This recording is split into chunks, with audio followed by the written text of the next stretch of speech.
Aloha Gamers, welcome back to my channel. Today we are going to be looking at some Clash of Clans CWL action. We have Dragon Rejects who completely dominated Crystal Warrior. The score was 86 to 83, total destruction 93.80% versus 92.87%. There were some amazing attacks. 60 attacks used. Apparently Crystal Warrior missed 2 attacks. 57 attacks won versus 53. 3 attacks lost versus 5 attacks from Crystal Warriors. And again, there were 2 attacks remaining from them. Going to the best attacks, we have 26 3-stars versus 23 3-stars. 4 2-stars versus 7 2-stars, and there were no 1-stars nor 0-stars. So for this war, we did have some amazing 6-packs. We have RTR, JPM 120 120. Some interesting names this time around. We have Tanhyun, Bayu Kusuma, and those were not fresh hits. And then we also have, for fresh hit 6 stars, we had Renser, Ravenclaw, and Medusa Gunnar. I like his name.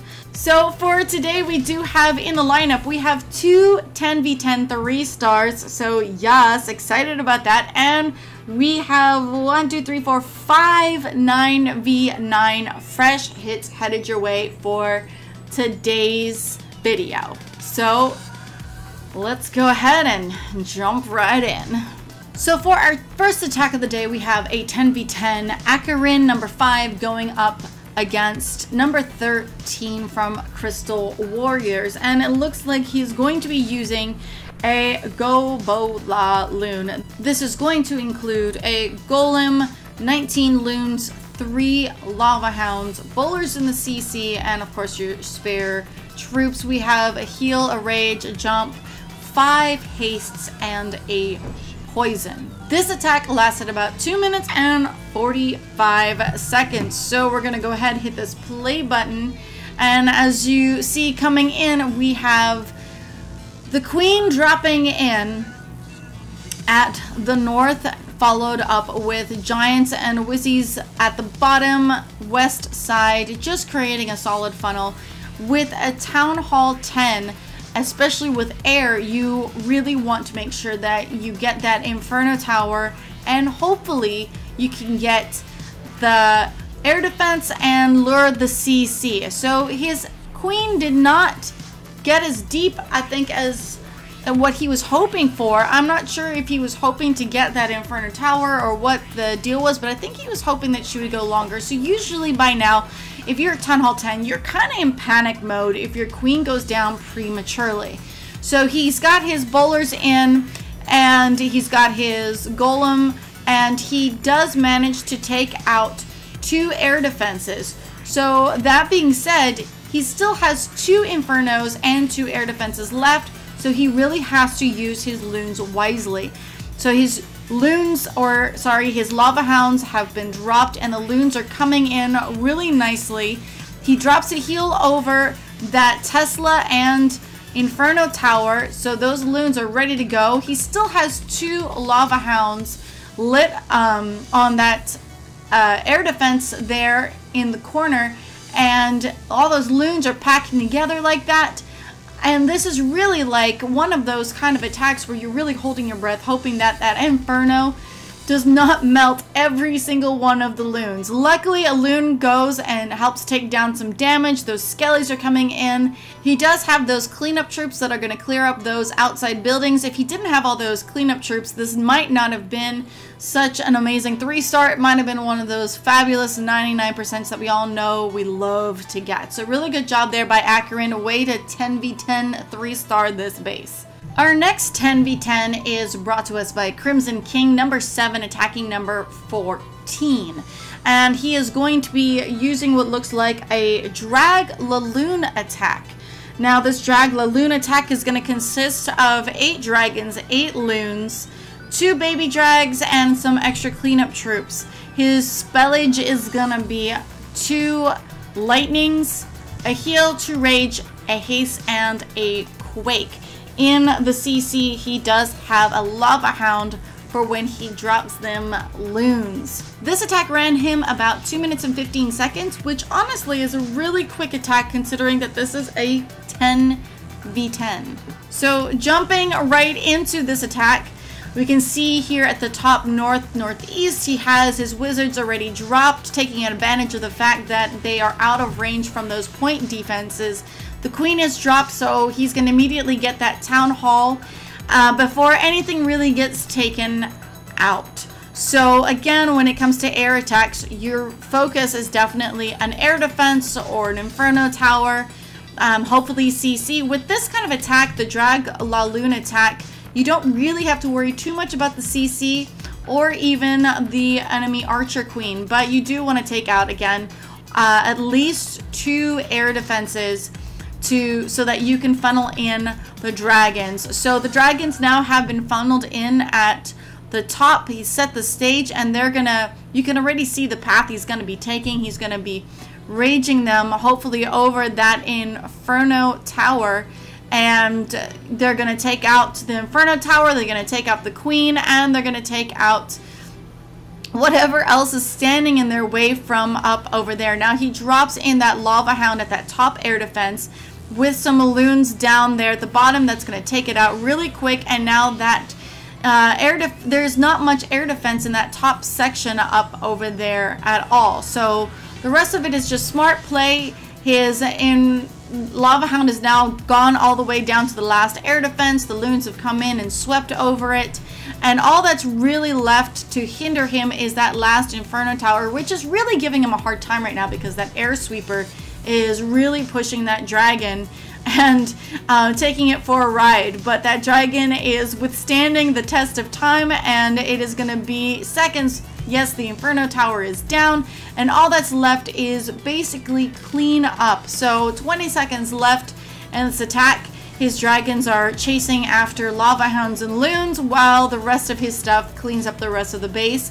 It's a good thing he wasn't short on time, otherwise it would have been a really frustrating thing. But really good job, Crimson King. Great attack. Amazing 10v10.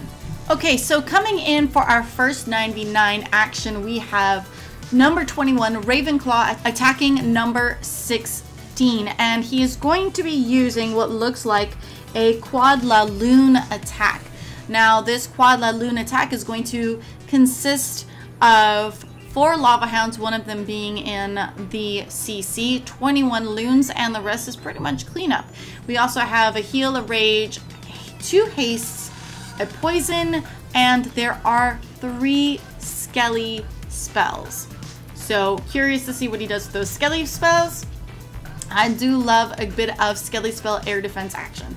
His attack does last about 2 minutes and 25 seconds, so a really good average attack time for this kind of, well, this kind of attack. So let's go ahead and jump right in. Let's see, he has lured his CC down at the top. Having the CC kind of, the clan castle sitting on the end with the queen right next to it is definitely something you see in a lot of today's anti-3-star bases, especially when there's witches that are just going to take forever for a person to just eliminate that CC. He does go ahead, and while everything is being distracted, he threw in some wall breakers and opened up that wall, so you can tell everything is going to eventually migrate straight into where that queen is, and you can already see the direction of this.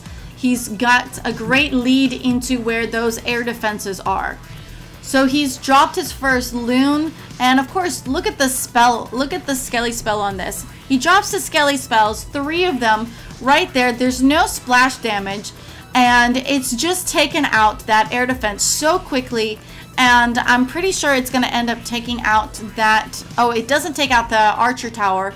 But if it was under rage, I'm sure it would have taken it out. But still, took out that air defense so quickly.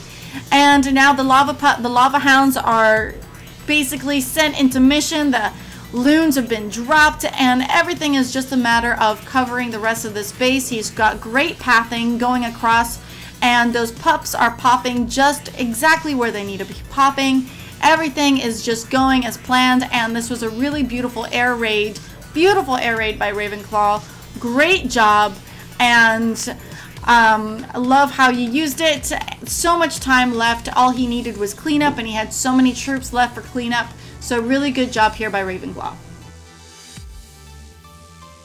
So we have number 22, Bayu Kusuma, coming in on number 19. It looks like he's going to be using some form of Queen Walk. His troop composition is going to be 2 golems, 6 hogs, some baby dragons, of course the 4 healers. He's got 8 wizards, giant, archer, minion, and then of course in his CC he has bowlers. His spellage is a heal, rage, 2 jumps, and 2 poisons. This attack is going to last him about 2 minutes and 30 seconds roughly. So going in to this attack, starting it off, he's lured the CC, and he's got his CC coming in at that archer queen.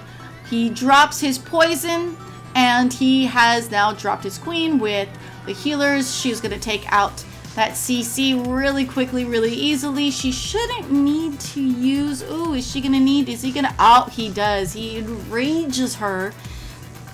And I'm sure he was really hoping he wasn't going to need to do that, but I think that Valkyrie was just wailing on him a little bit too hard. So he has set the stage for his funnel. His golems are dropped. His wizards are now clearing up all the rubble so that he can drop his bowlers and make a really solid entry. Wall breakers are in, and all that he needs to do is drop the rest of his troops. He's now dropped his jump. Bowlers and king and golems and wizards and all that jazz are making its way into the core of this base. He has a really heavy kill squad going on, and all he needs to do is get them to take care of. You can already see how much damage this kill squad has done. It's got all those Teslas it's taking out. He's going to take out the enemy archer queen really quickly, which usually for this kind of a base, you would usually see somebody start at the enemy archer queen side, but he didn't. He knew that he could path his king all the way to her and take her out, which was really smart planning by him. Already, he's got a minute left on this attack, and you can see he's taken out so much of this base.